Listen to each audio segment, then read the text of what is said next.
सूत जी महाराज एक बहुत अच्छी बात बता रहे हैं यहाँ पर। सूत जी महाराज कहते हैं, आपने जितने भी धर्म अनुष्ठान किए, जितने भी आपने अपने जीवन में वैदिक कार्य किए, श्रावण के महीना में शंकर जी पर खूब जल अभिषेक किया, जगन्नाथपुरी जाकर के वैष्णव संतों को प्रसाद पवा दिया, आपने जितने भी सत्कर्म अपने जीवन में किए, उन सत्कर्मों से ठाकुर जी प्रसन्न हैं कि नहीं, ये आपको कैसे पता चले? उसका प्रमाण क्या है? हमारे द्वारा किए गए दान, पुण्य, अनुष्ठान एवं धामों की यात्रा, मंदिर निर्माण, गरीब कन्याओं का ब्याह, गरीब बालकों के लिए विद्यालय, संतों को भोजन प्रसादी, ब्राह्मणों को दान दक्षिणा, ये सब ठाकुर जी इससे प्रसन्न हैं कि नहीं, ठाकुर जी ने स्वीकार किया है कि नहीं, इसका प्रमाण क्या है? तब प्रमाण के रूप में श्री सूत जी महाराज कहते हैं, धर्मस्वनिष्ठितः पुंसाम विश्वक्सेन कथा सुयः नोत्पादये दधिरतिम श्रम एव हि केवलम। सत्संग के प्रति रुचि होना,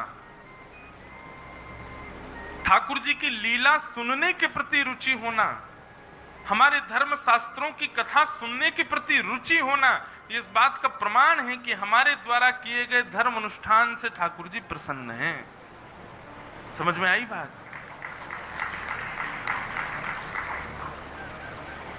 जिनको समझ आई उनने ताली बजाई। वास्तविकता यह है, आपके चित्त में ये भाव प्रकट होता है कि अरे कथा है, हमको सुनना है, वहां किसी का सत्संग चल रहा है, हमको जाना है। और आजकल तो YouTube पर ही सब सुनते हैं। महाराज जी के सत्संग सुनना है, उनका सत्संग सुनना है, उनके भाव सुनने हैं, उनकी वाणी सुननी है। ऐसी वाणी सुनने के प्रति भाव जगना जो भगवत प्रीति कराते हो, भगवान की ओर समीप ले जाते हो, ऐसी भावना चित्त में बनी रहना कि हम कुछ सुने, हम कुछ ठाकुर जी की ओर समीप जाने के भाव सुने। ये भावना जिसके चित्त में प्रकट हो रही है, ऐसे व्यक्ति के किए गए धर्म अनुष्ठान, तीर्थ यात्रा आदि, उन सबको ठाकुर जी प्रसन्न होकर स्वीकार कर चुके हैं, इसीलिए उसके मन में भाव प्रकट हो रहा है।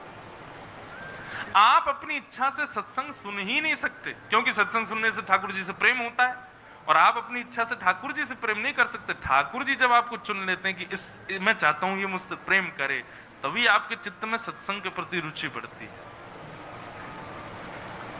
नहीं तो ऐसे अनेक लोग हैं, वो धर्म पुण्य के कार्य तो बहुत करते हैं, कथा में आते सो जाते हैं। कथा की बात होते हो कि अच्छा आना पड़ेगा क्या, हम आ जाएंगे, 5 मिनट बैठ के चले जाएंगे। बुरा नहीं मानना। राज सत्ता के लोग जो होते हैं, कोई बैठा हो तो सॉरी, हाँ, राज सत्ता के लोग कितने पुण्य के काम करते हैं। मंदिर बनवा देंगे, स्कूल बनवा देंगे, बच्चों के ब्याह करवा देंगे, कितना कुछ करते हैं। कथा में वो बैठेंगे भी तो उनका मन नहीं लगता कथा। और मुझे तो व्यासपीठ से सब दिख जाते हैं, किसका मन लग रहा है, किसका नहीं लग रहा। तो जिसका भी लग रहा होता है, नहीं लग रहा होता, मैं समझ जाता हूँ इसका भाव है ही नहीं। ठाकुर जी चाह ही नहीं रहे कि ये सुने। कभी कभी तो लगता है अरे सुन ले, बहुत अच्छी बात कह रहे हैं हम, ठाकुर जी से प्रेम हो जाएगा सुन लोगे तो। पर फिर भी नहीं सुनता तो मन में आ जाता है कि कोई नहीं, ठाकुर जी ही नहीं चाह रहे कि ये प्रेम करे, छोड़ो। सो ही सुहागन प्रिय जाहि रीझ हैं, कैसा तेरा मेरा। ठाकुर जी तेरे और मेरे नहीं है, ठाकुर जी आपके और हमारे नहीं है, ठाकुर जी उसके हैं जिससे ठाकुर जी प्रेम करते हैं, उसके हैं। आपके चाहने से आपके नहीं हो जाएंगे। श्री रैदास जी कहते हैं इस बात को मीराबाई से, ले मीरा है गिरधर तेरा। चरित्र आता है मीराबाई का। अपनी मां के साथ प्रवचन सुनने गई हैं मीराबाई, और जैसे ही मीराबाई ने रैदास जी को प्रवचन करते हुए देखा, छोटी सी बालिका है अभी मीराबाई, पहले तो सत्संग में जानी लेके नहीं आ रही थी उनकी माताजी, लेकिन जबरदस्ती गई मीराबाई। छोटी सी मीराबाई जाकर के बैठ गई। अब प्रवचन तो क्या समझ में आता, पर मीराबाई के प्रसंग में आता, वो प्रवचन बड़े ध्यान से सुनती थी बाल्यकाल से। प्रवचन करते करते बगल में एक आसन पर ठाकुर जी को जब मीराबाई ने देखा, गिरधर स्वरूप ठाकुर जी का, और उस गिरधर स्वरूप को देख करके मीराबाई स्तब्ध हो गई। अपनी मैया से बोली, मैया ये कौन है?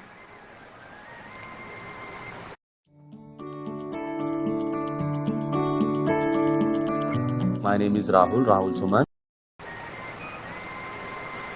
माँ बोली, चुपचाप कथा सुनने देना। अभी क्या? बोले नहीं, बताओ ना ये कौन है। माँ ने कहा, बोले ये व्यास जी के ठाकुर जी। बोले नहीं, व्यास जी के नहीं है, ये तो मेरे ठाकुर जी हैं। क्योंकि मीराबाई को पूर्व जन्म में जब वो माधवी के रूप में आई थी, तब ठाकुर जी ने गिरिराज जी धारण किए थे, और तब माधवी ने जब उनका दर्शन किया तो भगवान के एक शाप के कारण उनको दिखे नहीं ठाकुर जी। कथा बहुत बड़ी है। तब मीराबाई ने प्रार्थना की कि आप मुझे दिख क्यों नहीं रहे हो? भगवान बोले कि क्योंकि तेने अपनो मोह छुपायो मोते, तेने अपनो मोह ना दिखायो मोए, या हमारी मैंने शाप दे दियो कि तू मेरे रूप को देखवे के काजे तड़पेगी। माधवी ने कहा, नाथ ऐसे मेरी परीक्षा मत लो, मुझे दर्शन दो ना। बोले नहीं, अब प्रतीक्षा कर, कलयुग में तुम अपनी भक्ति से मीरा बन के प्रकट होगी, तब एक संत के माध्यम में तुम्हारे गांव आऊंगा, और जब तुम मेरे स्वरूप को देखोगी, तो मेरे स्वरूप को देखते ही तुमको ऐसा लगेगा कि तुम्हारा मुझसे कोई संबंध है।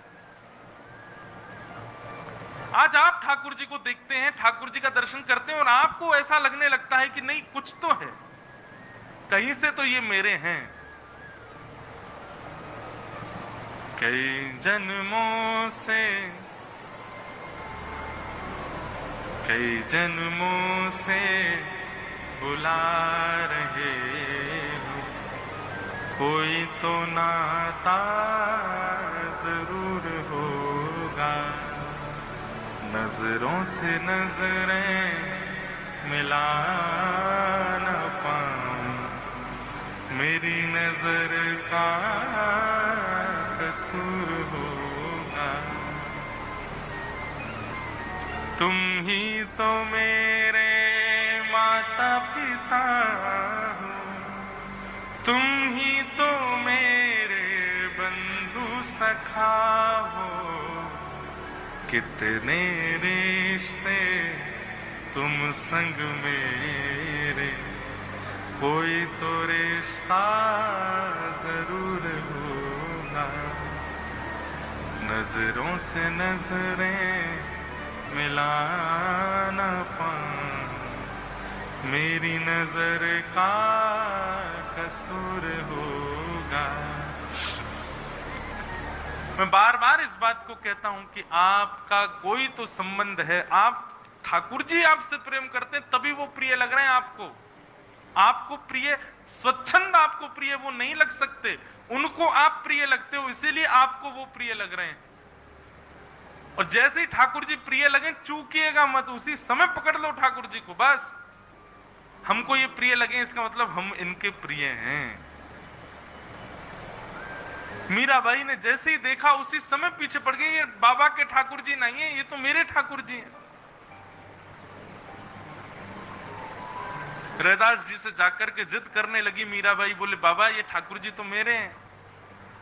अब किसी के ठाकुर जी मांगोगे, वो कैसे दे देगा अपने ठाकुर जी? रैदास जी बोले, अरे लाली कैसी बात कर रही हुई, मेरे ठाकुर जी इतने वर्षों से मैं सेवा कर रहा हूं। मीराबाई ने रैदास जी से कुछ कहा ही नहीं, ठाकुर जी के पास गई, बोले तुम ही हो, तुम ही नहीं आना चाहते मेरे पास? अरे कितनी और प्रतीक्षा कराओगे, पिछले जन्म से प्रतीक्षा कर रही हूं। मीराबाई की माता जी सुन के आश्चर्य कर रही हैं, ये बोल क्या रही है, ये हो क्या गया इसको? 3 दिन के लिए अन्न जल का त्याग कर दिया, भूखी प्यासी मीराबाई अनशन पर बैठी है। बोले याद, अब मैं नहीं आऊंगी आपको लेने के लिए, मैं नहीं आऊंगी आपको पाने के लिए, आप आओ मेरे पास, और नहीं आए तो अपने प्राण त्याग दूंगी। तब रात्रि में रैदास जी को एक दिन ठाकुर जी ने स्वप्न दिया, और स्वप्न में कहा, बाबा अब आपकी सेवा पूर्ण है गई है, मैं तो आपके पास या मारे आयो ताकि एक दिन आप मुझको या मीरा को प्रदान कर दो, और आज वो शुभ घड़ी आई है, अब मुझे लेके चलो, मीराबाई को दे दो। रैदास जी खूब रोए, मेरी सेवा में कोई कमी रह गई ठाकुर जी? नहीं, सेवा में कोई कमी नहीं है, पर ये तो मेरा स्वभाव है। मैं एक के पास आऊं दूसरे के पास जावे के लिए, दूसरे के पास जाऊं तीसरे के पास जावे के लिए, मेरा तो स्वभाव है। मैं तो प्रेम लेवे के काजे भक्तन के पास भ्रमण करता रहूं। श्री गोपाल भट्ट गोस्वामी जी के हृदय भाव से ठाकुर जी शालिग्राम से प्रकट हो गए, पर गोपाल भट्ट जी सेवा करते रहे। सेवा करने के पश्चात कुछ समय बाद तो ठाकुर जी को अपने शिष्यों को पधरा दिया। उसके बाद वो गुसाई परंपरा, अब ठाकुर जी एक के ही नहीं रह सकते ना, और अब तो नियम भी है कि जितने परिवार उतने दिन की सेवा फिर बढ़ती बदलती रहती है। ठाकुर जी तो संयोग वियोग में खेलते हैं। आज मेरे माथे श्री गिरधर लाल जी विराज गए, पर एक दिन मुझसे कहीं ना कहीं जाएंगे, किसी ना किसी और किसी, भले ही परिवार में ही किसी के पास जाएं, पर सेवा तो किसी और से करवाएंगे अपनी। ठाकुर जी का स्वभाव है। रैदास जी को ठाकुर जी ने कहा, जा करके मीराबाई को दे दो। और श्री रैदास जी ठाकुर जी लेकर के गए मीराबाई के पास। भूखी प्यासी 3 दिन से बिल्कुल अचेत अवस्था में पड़ी हैं, और जैसे ही श्री गिरधर लाल जी प्रस्तुत किए, चेतना आ गई मीराबाई को।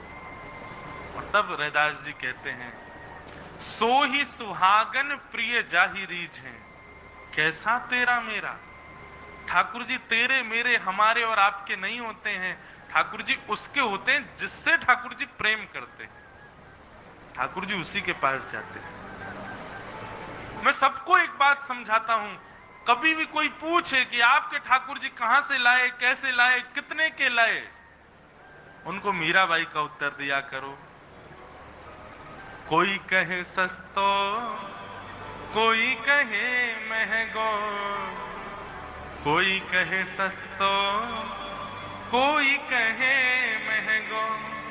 हे मायरी मायरी मायरी, ये तो आवत प्रेम के मूल रे, मन लियो री गोविंदा मूल रे, मन लियो री गोविंदा मूल रे, मन लियो री गोविंदा मूल रे, मन लियो री गोविंदा। कोई कहे सस्तो, कोई कहे महंगो, कोई कहे सस्तो, कोई कहे महंगो। अच्छा, हमसे कोई पूछता है ना कि आप गिरधरलाल जी कितने के लाए, हम उसको पूछते हैं, अच्छा आपके पुत्र है? हाँ। आपकी पत्नी है? हाँ। आपके पति हैं? बोला कितने के लाए? अरे महाराज जी ऐसे कैसे, हम कोई खरीद के तो मैं क्यों खरीद के लाऊंगा? ठाकुर जी तो प्रेम के भाव से आते हैं। ये तो आवत प्रेम के मूल रे, ये तो आवत प्रेम के मूल रे, ओ मैंने लियो री गोविंदा मूल रे, मैंने लियो री गोविंदा, मैंने लियो री गोविंदा मूल रे, लियो री गोविंदा। तो भाई, हमने जो कुछ भी अपने जीवन में किया, धर्म अनुष्ठान पुण्य सेवा आदि जो कुछ भी, सब ठाकुर जी ने स्वीकार की और उससे ठाकुर जी प्रसन्न हुए। इसका एक ही प्रमाण है कि सत्संग के प्रति रुचि बढ़ना। अगर आपकी सत्संग में रुचि नहीं है तो आप केवल पुण्य कमा रहे हो अपनी सेवा से, अपने भाव से। देखो, पुण्य और सेवा में अंतर होता है, पुण्य में और भक्ति में अंतर होता है। कई लोग मंदिर इसलिए जाते हैं उनको पुण्य चाहिए, कई लोग सेवा इसलिए करते हैं उनको पुण्य चाहिए, पर नैष्ठिक वैष्णव जो होगा वो पुण्य की कामना से कभी ठाकुर जी की सेवा नहीं करता। पुण्य का मतलब क्या होता है? जिसके बदले, जैसे धन होता है ना, वैसे ही पुण्य होता है। धन भी कमाया जाता है, पुण्य भी कमाया जाता है। धन कमा करके विषय भोग जो होते हैं उनको भोगा जाता है, ऐसे पुण्य कमा करके यश वैभव, ऐश्वर्य आदि इन सबको प्राप्त किया। पुण्य से क्या मिलता है पता है? पुण्य आपने बहुत कमा लिया तो पुण्य के बदले आपको क्या मिलेगा? बहुत नाम मिलेगा, बहुत यश मिलेगा, सब अच्छा अच्छा बोलेंगे, कीर्ति मिलेगी। और यदि पुण्य प्राप्त करके आप मृत्यु को प्राप्त होगे तो पुण्य के बदले स्वर्ग मिल जाएगा। लेकिन जैसे धन खर्च होता है पुण्य भी खर्च होता है। आपने गंगा में एक डुबकी लगाई तो डुबकी लगाते ही आपको पुण्य मिल गया। आप जैसी बाहर आए, हमने कि तुम बहुत अच्छे हो, अब मैंने आपकी बड़ाई करी, आपका पुण्य खत्म। आपकी प्रशंसा होते ही पुण्य खत्म हो जाता है, आपका यश होते ही पुण्य खत्म हो जाता है। तो कई लोग मंदिर पुण्य के लिए जाते हैं, पर नैष्ठिक वैष्णव जो होते हैं वो पुण्य की कामना से ठाकुर जी के पास नहीं जाते, वो ठाकुर जी से प्रेम करते हैं इसलिए ठाकुर जी के पास जाते। संबंधों में भी तो ऐसा है कि आप किसी से संबंध इसलिए बना रहे हो क्योंकि उससे आपका कोई काम बन रहा है, तो ये उस व्यक्ति के समान है जो पुण्य के लिए भक्ति करता है। पर कोई व्यक्ति आपके गुण नहीं देखता, आपका रूप नहीं देखता, आपका स्वरूप नहीं देखता, बस आपसे प्रेम करता है, वो प्रेमी ज्यादा श्रेष्ठ है ना। ऐसे ही नैष्ठिक वैष्णव जो होता है वो पुण्य के लिए ठाकुर जी के पास नहीं जाता,